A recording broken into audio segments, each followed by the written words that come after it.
kami akan menjelaskan tentang kerangka studi anatomi. Sebelumnya, perkenalkan terlebih dahulu anggota kelompok kami. Saya sendiri, Pamela Agatha. Saya Reva Melani. Saya Renia Sumarakalik. Saya Raisa Okta Ramadhani. Saya Dena Ramadhani. Saya Tiani Astuti. Berikut, kami akan memperjelaskan tentang anggota studi anatomi. Kerangka studi anatomi. 1. Apa itu anatomi? Anatomi adalah cabang ilmu biologi yang mempelajari struktur secara keseluruhan dengan cara menguraikan tubuh menjadi bagian-bagian yang lebih kecil dan memotong bagian-bagian tubuh tersebut lalu diidentifikasi dan dipelajari.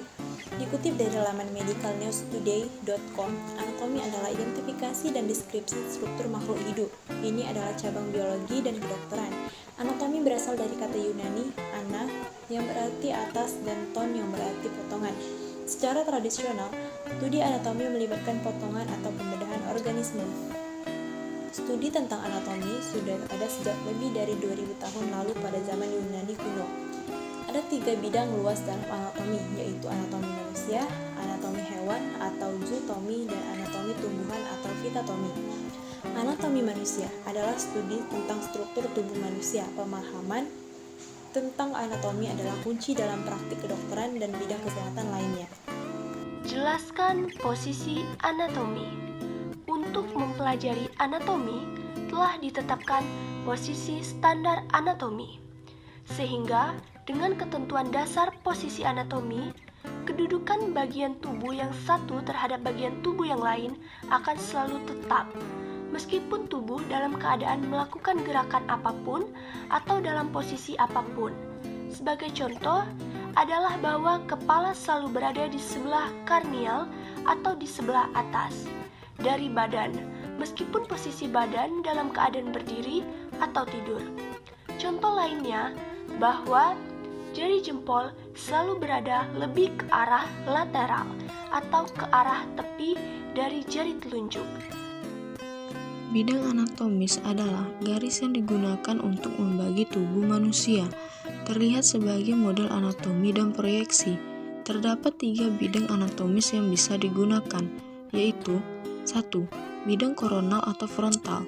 Bidang koronal atau frontal adalah bidang yang membagi tubuh menjadi bagian anterior atau depan dan posterior atau belakang. 2. Bidang transversal.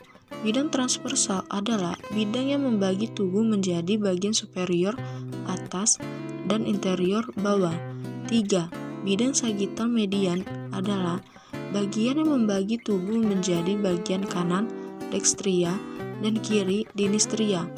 Ada istilah parasigital, yaitu pembagian tubuh yang tidak sama, bisa cenderung ke kanan atau ke kiri.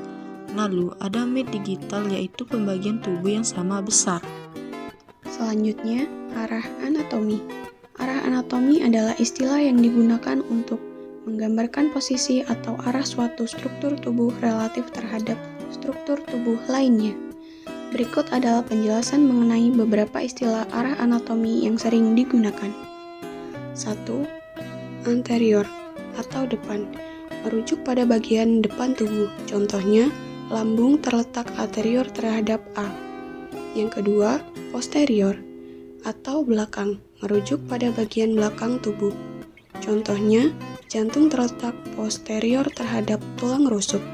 Yang ketiga, superior atau atas, merujuk pada bagian atas tubuh. Contohnya, mulut terletak superior terhadap dagu.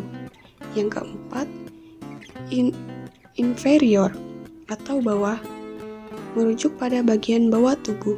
Contohnya, pusat terletak inferior terhadap payudara.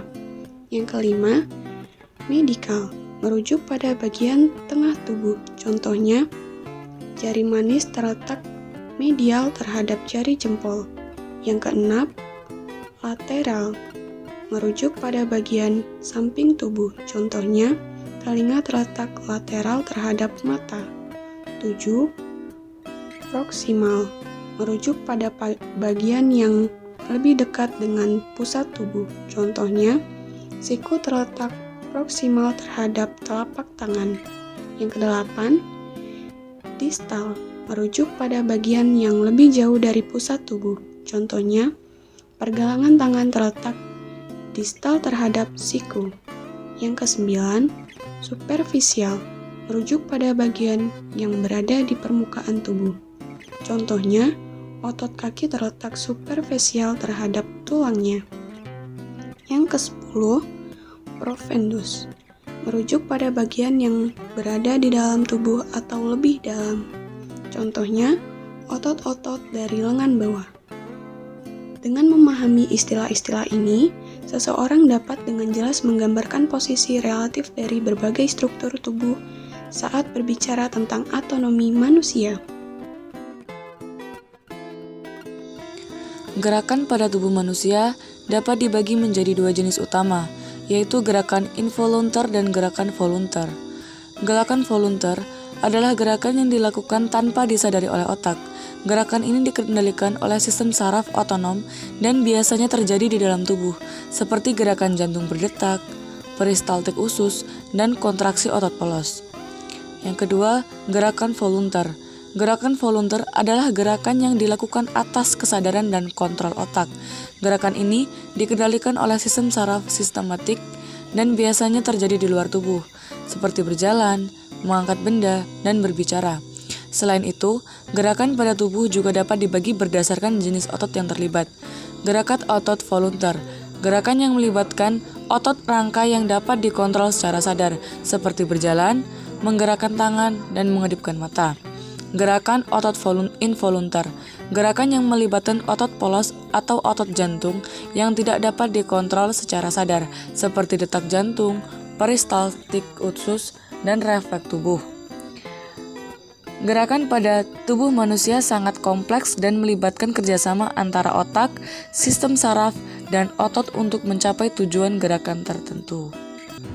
Sekian video dari kami. Wassalamualaikum warahmatullahi wabarakatuh.